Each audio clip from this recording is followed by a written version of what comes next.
Hello everyone, welcome back to my channel. आज हम chapter how do organism reproduce में एक और नया टॉपिक स्टार्ट करेंगे और आज का टॉपिक है advantages and disadvantages of asexual reproduction. तो चलिए देखते हैं आज का एडवांटेजेस क्या है असेक्सुअल रिप्रोडक्शन का। सबसे पहला पॉइंट है the population can increase rapidly when the conditions are favourable. Asexual reproduction में जो पॉपुलेशन बहुत ही फास्ट रिप्रोड्यूस करते हैं, बहुत ही फास्ट उनका जो नंबर होता है वो इंक्रीज़ होता है अगर उन्हें फेवरेबल कंडीशन मिलता है। तो कोई भी अगर असेक्सुअल रिप्रोडक्शन से ऑर्गेनिज्म रिप्रोड्यूस कर रहा है तो उसकी पॉपुलेशन बहुत ही रैपिडली इंक्रीज़ होगी। नेक्स्ट पॉइंट है only one parent can needed, only one parent is needed. तो इस असेक्सुअल रिप्रोडक्शन में क्या होगा, सिर्फ एक पेरेंट की ज़रूरत रहती है। इसमें मेल और फीमेल दोनों पेरेंट्स की एक साथ ज़रूरत नहीं रहती है। इसमें ओनली वन पेरेंट से भी रिप्रोड्यूस हो जाता है। नेक्स्ट पॉइंट देखते हैं, it is a faster method of reproduction. जो असेक्सुअल रिप्रोडक्शन है ये फास्ट मेथड है रिप्रोडक्शन का। इसमें बहुत ही जो ऑर्गेनिज्म रिप्रोड्यूस करते हैं इस मेथड से बहुत ही फास्ट उनका रिप्रोडक्शन हो जाता है। अगर कंपेयर किया जाए सेक्सुअल रिप्रोडक्शन से तो असेक्सुअल रिप्रोडक्शन बहुत ही फास्ट मेथड है। Positive genetic influences pass on two successive generations. जो पेरेंट बॉडी के अंदर पॉजिटिव जेनेटिक चीज़ें हैं वो सारी की सारी उसके नेक्स्ट जनरेशन में भी पास हो जाती हैं, ट्रांसफ़र हो जाती हैं। तो यहाँ पे ये एक अच्छा इसका एडवांटेज है, क्योंकि अगर पेरेंट बॉडी के अंदर बहुत सारी अच्छी चीज़ें हैं, बहुत सारे जो अच्छी क्वालिटीज़ हैं वो सारी की सारी क्वालिटीज़ उसके नेक्स्ट जनरेशन में भी पास होती जाएंगी। देखते हैं नेक्स्ट पॉइंट। तो नेक्स्ट पॉइंट है no need of pollination. Asexual reproduction में पॉलिनेशन का प्रोसेस की कोई ज़रूरत नहीं रहती है।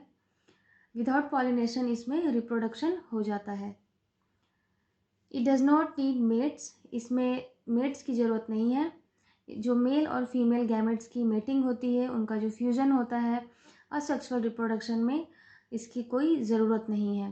विदाउट फर्टिलाइजेशन, विदाउट जो गैमेट्स के फॉर्मेशन से असेक्सुअल रिप्रोडक्शन हो जाता है।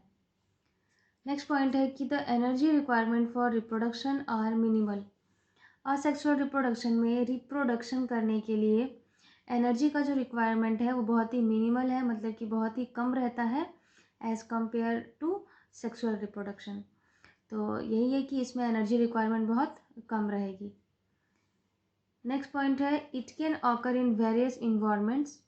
और सेक्सुअल रिप्रोडक्शन बहुत अलग अलग टाइप के इन्वायरमेंट्स में ऑकर हो सकता है। Different different organisms different different environments में रहते हैं और वहाँ पे उनका रिप्रोडक्शन असेक्सुअल रिप्रोडक्शन होता है। उसके बाद नेक्स्ट पॉइंट है multiple forms of asexual reproduction are available. Asexual reproduction के बहुत सारे फॉर्म्स हैं जिनसे कि डिफरेंट ऑर्गेनिजम्स रिप्रोड्यूस करते हैं।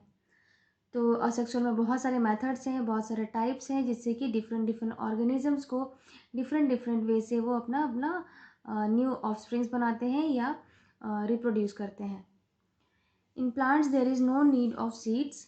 अगर प्लांट असेक्सुअली रिप्रोड्यूस कर रहे हैं तो उसमें विदाउट सीड्स भी न्यू प्लांट्स बन जाते हैं। प्लांट्स के वेजिटेटिव पार्ट से न्यू प्लांट्स जनरेट हो जाता है, इसीलिए प्लांट्स में सीड्स की भी कोई ज़रूरत नहीं होती है। तो यहाँ पे बहुत सारे हमने एडवांटेजेस देख लिए सेक्सुअल रिप्रोडक्शन के। एग्ज़ाम में काफ़ी टाइम ये 2 मार्क्स और 3 मार्क्स के क्वेश्चन में भी आता है, इसलिए मैंने सफिशिएंट पॉइंट्स आंसर्स के दे दिए हैं ताकि कितनी भी मार्क्स का आएगा तो आप आराम से इसके आंसर्स को लिख सकते हैं। अब हम देखेंगे जो डिसएडवांटेजेस है असेक्सुअल रिप्रोडक्शन का, उनके क्या क्या पॉइंट्स हैं।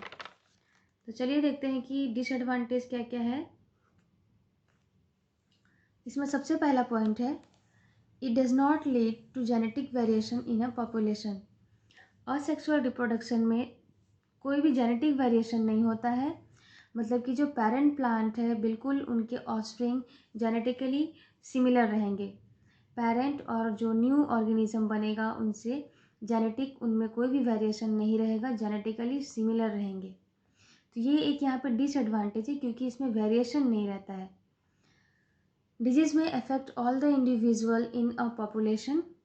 अगर कोई डिजीज़ है जो कि कुछ एक पॉपुलेशन में कुछ एक जो ऑर्गेनिजम्स हैं उनको अगर इफ़ेक्ट कर रहे हैं, तो उस पॉपुलेशन में जितने भी ऑर्गेनिजम्स रहेंगे वो सारे के सारे इफ़ेक्ट होंगे, क्योंकि सब ऑर्गेनिजम्स उस पॉपुलेशन के उनकी जो जेनेटिक क्वालिटी रही, उनकी जो जेनेटिक मटेरियल्स है वो बिल्कुल सिमिलर है, उनमें कोई जेनेटिक वेरिएशन नहीं रहता है। तो अगर एक में वो डिजीज़ है तो सारे के सारे पॉपुलेशन में भी वो डिजीज़ रहेगी।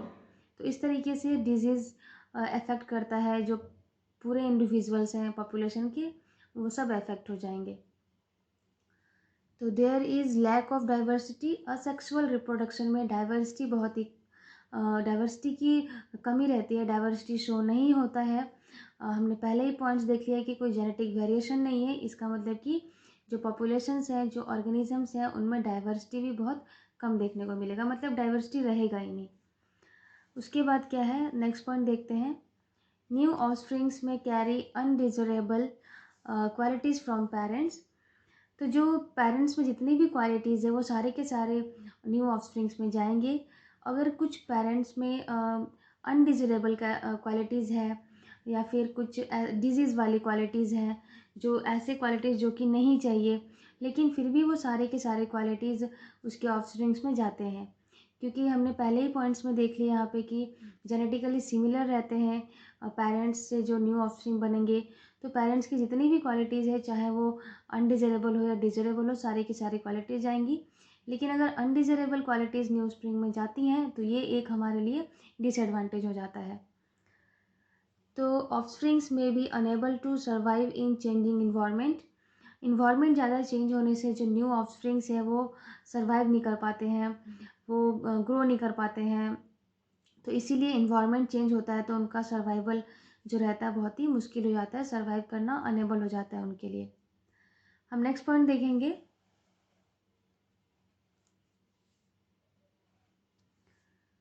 Faster maturity can cause over crowding and stiff competition. बहुत फास्ट मैच्योरिटी होने की वजह से पेरेंट्स के जो पेरेंट ऑर्गेनिज्म है उनके पास बहुत ज़्यादा ओवर क्राउडिंग हो जाती है, और ओवर क्राउडिंग की वजह से बहुत ज़्यादा कंपटीशन हो जाता है ऑर्गेनिजम्स में, जिसकी वजह से वो अच्छे से ग्रो नहीं कर पाते हैं, कंपटीशन करने लगते हैं आपस में। तो यहाँ पे ओवर क्राउडिंग एक प्रॉब्लम है असेक्सुअल रिप्रोडक्शन का। नेक्स्ट पॉइंट है कि paste resistance is minimal with asexual reproduction. जो पेस्ट रेजिस्टेंस है, जो पेस्ट से बचाव करने की क्षमता है, वो असेक्सुअल रिप्रोडक्शन से अगर कोई क्रॉप को ग्रो करवाया जा रहा है तो वो बहुत ही कम रहता है। पेस्ट बहुत ही जल्दी अटैक कर लेते हैं, और अगर किसी एक ऑर्गेनिजम्स के एक पॉपुलेशन में अटैक करते हैं तो उसका सारा का सारा पॉपुलेशन डिस्ट्रॉय हो सकता है, क्योंकि ये पेस्ट सबको अटैक करेंगे, किसी में भी वो सर्वाइव करने का या किसी में भी रेजिस्टेंस करने की पावर नहीं रहेगी। तो ये पेस्ट रेजिस्टेंस जो रहता है असेक्सुअल रिप्रोडक्शन के ऑर्गेनिजम्स में या क्रॉप्स में बहुत ही कम रहता है। Species can become habitat reliant. Species जो इसमें रहते हैं वो हैबिटेट रिलिएंट होते हैं, जैसे कि जिस हैबिटेट में अगर उन पहले से वो रह रहे हैं उसी हैबिटेट में सर्वाइव कर पाएंगे। अगर उनका हैबिटेट चेंज किया जाए तो वो उस हैबिटेट में, चेंज वाले हैबिटेट में सर्वाइव नहीं कर पाते हैं। जो उनको पहले से हैबिटेट मिलते आ रहा है, जिसमें कि वो पहले से सर्वाइव कर रहे थे, उसी हैबिटेट में आगे भी सर्वाइव कर पाएंगे। तो हैबिटेट रेलिएंट हो जाते हैं वो, जिसकी वजह से न्यू हैबिटेट में उनका जो ये सर्वाइव करना होता है वो नहीं हो पाता है। तो यहाँ पे हमने कुछ बहुत सारे पॉइंट्स देख लिए जो कि एडवांटेजेस हैं, और हमने डिसएडवांटेजेस भी देख लिए। उम्मीद है आपको सारे पॉइंट्स एक एक करके समझ में आए होंगे और आप एग्ज़ाम में आराम से सारे पॉइंट्स को डिस्कस कर पाएंगे और लिख पाएंगे। तो हम आज का टॉपिक हमारा यहीं पे ख़त्म होता है। नेक्स्ट टॉपिक में मैं फिर से कुछ और इस चैप्टर के क्वेश्चन आंसर्स लेके आऊँगी या फिर कोई न्यू टॉपिक लेके आऊँगी।